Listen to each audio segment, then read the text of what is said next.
um canal que te orienta. Seja bem-vindo a mais um vídeo do canal Somos Testemunhas de Jeová. Meu nome é Suelen. Eu vim falar sobre algo que passou na minha vida, que eu sou ex-testemunha de Jeová, né? E eu queria, assim, só dar um recado para alertar, principalmente os jovens, né? Que algumas coisas, assim, que eu passei, e se o jovem quiser captar como aprendizado, ele pode pegar a experiência que eu tive, né? Como na experiência no caso dos estudos, que na época eu não cursei uma faculdade por conta que a religião, ela fala que é perda de tempo, que a gente vai estar gastando a nossa vida, nossas energias em prol de algo que é passageiro, né? Falam que é coisa... alguns falam que tem a ver com a nossa consciência, só que isso não é verdade, porque quando tem congressos e assembleias, que são grandes reuniões, tem jovens que terminam o ensino médio, ganham bolsa de estudos, muitos jovens que ganham de graça faculdades, eles vão lá e dão testemunhos como exemplo para a plateia de que ganharam bolsas de estudo e coisa e tal, por ter notas boas, por ter comportamentos excelentes e tal, e não fizeram isso por quererem ser pioneiros, não quererem ter uma carreira nesse mundo, né? Porque esse mundo está passando, é passageiro. Isso a gente sabe, mas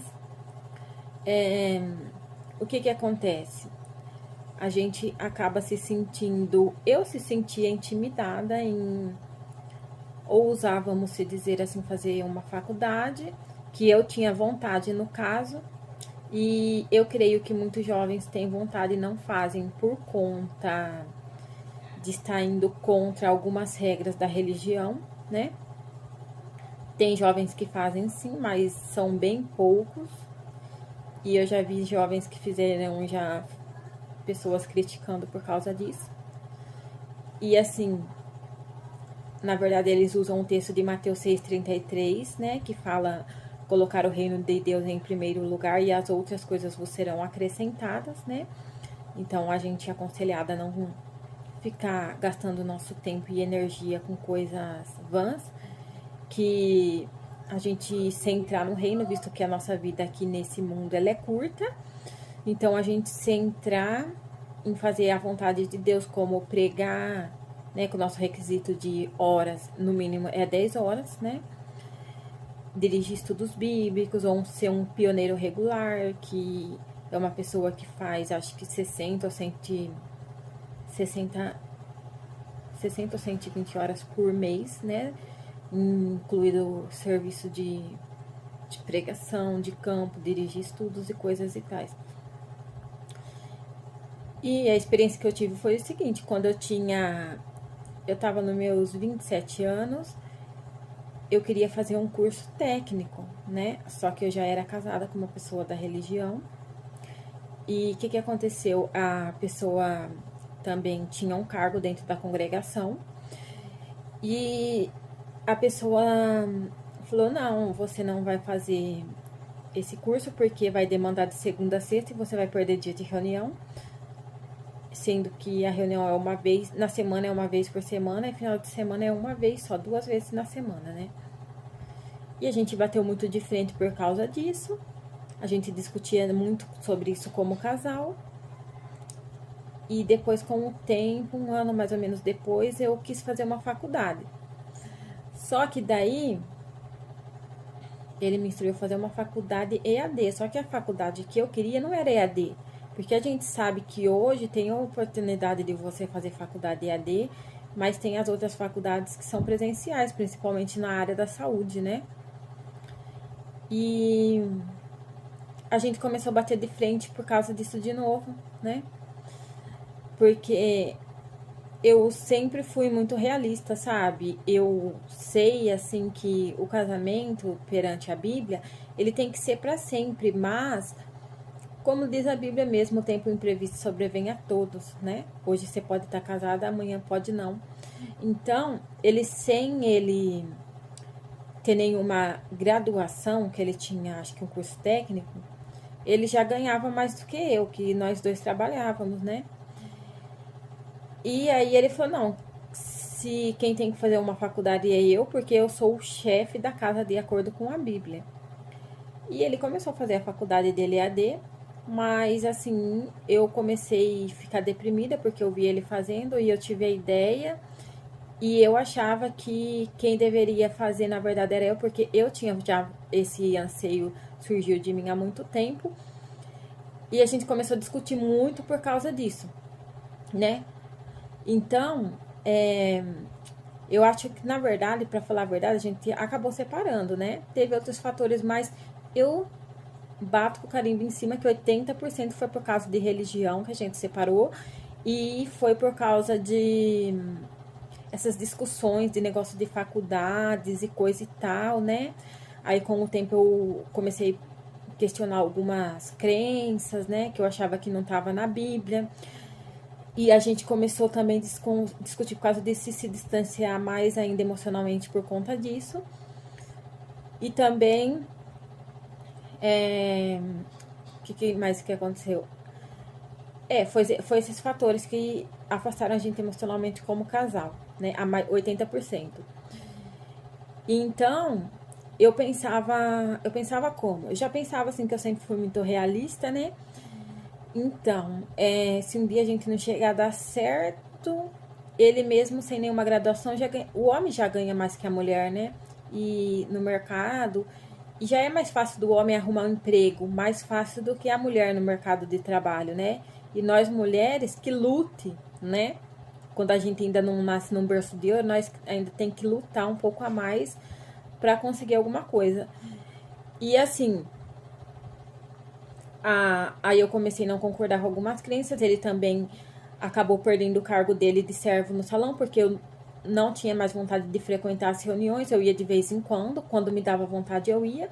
Só que quem é da religião sabe que o cargo do homem, ele depende em grande parte da mulher. A gente tem que fazer 10 horas no mínimo de pregação, de hora no que eles falam no campo, que é você ir de casa em casa, dirigir tudo que demanda, que tem a ver com o serviço da religião. A gente tem que ser um exemplo. Para o marido ter um cargo, subir lá em cima da tribuna e falar algo. Se você não é um exemplo, não sai no campo, como que seu marido vai falar, dar conselho para outras pessoas e coisa e tal. Acabou perdendo o cargo dele. Aí eu comecei a faltar nas reuniões. Eu lembro até uma época que ele chorou, porque ele falou que eu não ia estar com ele no paraíso, porque eu estava se afastando de Jeová. E assim, eu comecei a ver as coisas assim diferentes, algumas coisas que eu não concordava eu falava, entendeu? E falar a verdade, eu era uma testemunha de Jeová assídua mesmo, aquela testemunha de Jeová ardente, que olha quem falasse alguma coisa contra o ensino das testemunhas de Jeová. Só que com o tempo eu comecei a abrir minha mente, eu comecei a raciocinar, né? Porque, tipo assim, eles não aceitam que a gente visita outras religiões, que a gente estude filosofia e coisa e tal, né? Porque eles falam que pode desviar da adoração verdadeira. Mas se é adoração verdadeira, por que eles vão ter dúvida da gente estudar uma filosofia ou qualquer outra coisa do tipo pesquisar ou fazer uma visita em outra igreja? Porque eu acho assim, quando uma coisa é verdadeira, é igual uma nota de dinheiro. Você vai testar ela, quem é perito nisso, e vai saber reconhecer a falsa da verdadeira.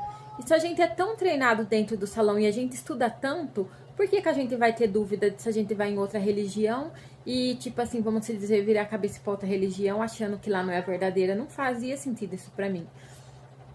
Só que eu não podia falar isso com membros de lá de dentro, nem com anciãos, porque aí eu já ia começar a ser taxada como apóstata, porque nesse vídeo que eu tô fazendo, eu já sou uma apóstata para eles. Eles não veem eu como uma pessoa que pensa diferente ou que tem a mente aberta, né?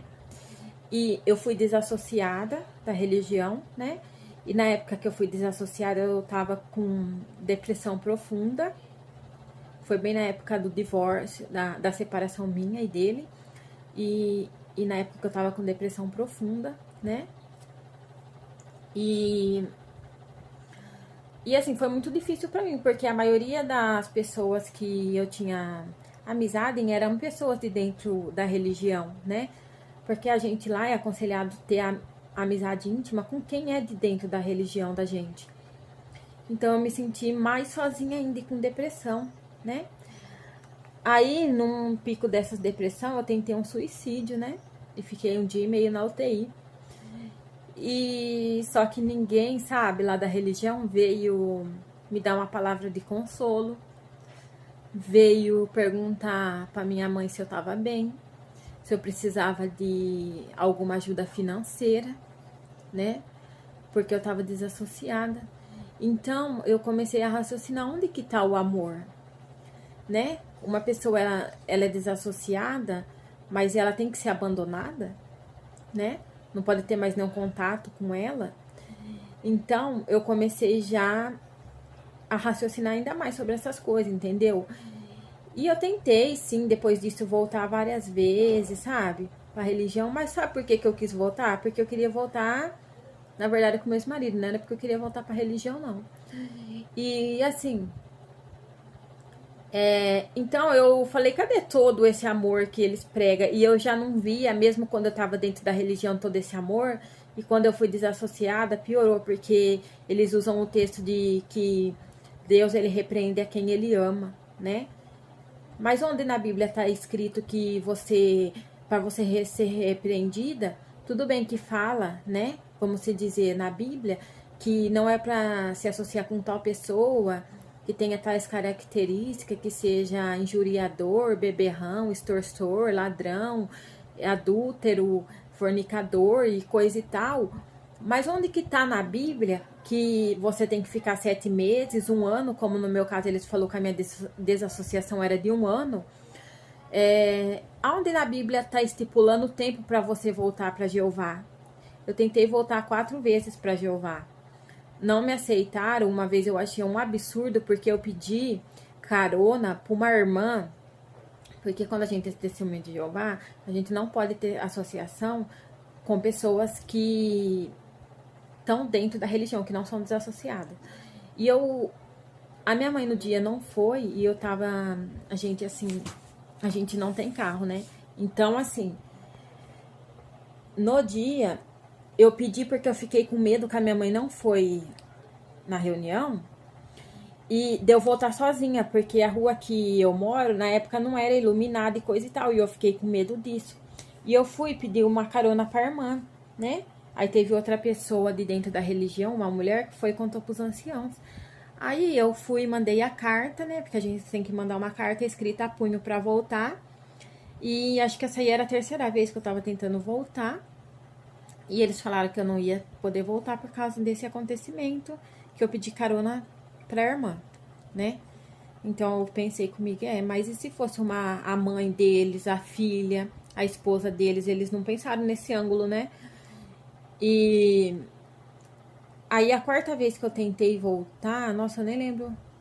Teve uma vez que eu tentei voltar também, porque fazia 6 meses que eu tava em outra congregação e eu não foi contado meu tempo de readmissão, porque eu tava em outra congregação e eles falaram que não sabia o que eu tava fazendo. Então eu já achei isso aí um absurdo, porque se eu quisesse fazer algo errado, embora eu não estava fazendo, se eu quisesse fazer algo contra a Bíblia, eu poderia fazer na minha cidade, como poderia fazer em outra cidade, ir lá e falar para eles que o Espírito Santo não ia revelar nada para eles. Por que eu sei disso? Porque tem pessoas que fazem coisa errada e falam outra coisa, não foram desassociadas, que eu conheço. E cadê que o Espírito Santo revelou? Então, gente, é o que eu falo, eu quero o meu foco principal, jovem. Você tem vontade de fazer uma faculdade, faça, porque depois que você for, se uma hora você for desassociado, ninguém vai te ajudar financeiramente, eles vão empurrar para sua família. Isso eu acho que depende também muito de congregação, pode ser, mas a maioria vai te tratar assim. Então, igual eu não sou formada em nada, eu dependo de um salário mínimo para viver, porque eu não tenho formação, graduação nenhuma. Eu tô buscando agora crescer, não coloco isso como um ponto negativo, porque eu acho que tudo que vem na vida da gente, o que acontece é pra gente aprender e vem pra somar, né? Mas se um dia vocês quiserem fazer uma faculdade, um curso, alguma coisa, vai e faça. Por quê? Porque nossos tempos mudaram, né? Você sabe que aqui o Brasil é um país que o salário é uma porcaria. E se vocês puderem estar ganhando mais, ganhem sim, para se manter, para ajudar quem vocês quiserem. E era esse o recado que eu queria deixar. Tchau, fica com Deus. Inscreva-se no canal, deixe o seu like, compartilhe o vídeo, faça a sua parte para ajudar outros.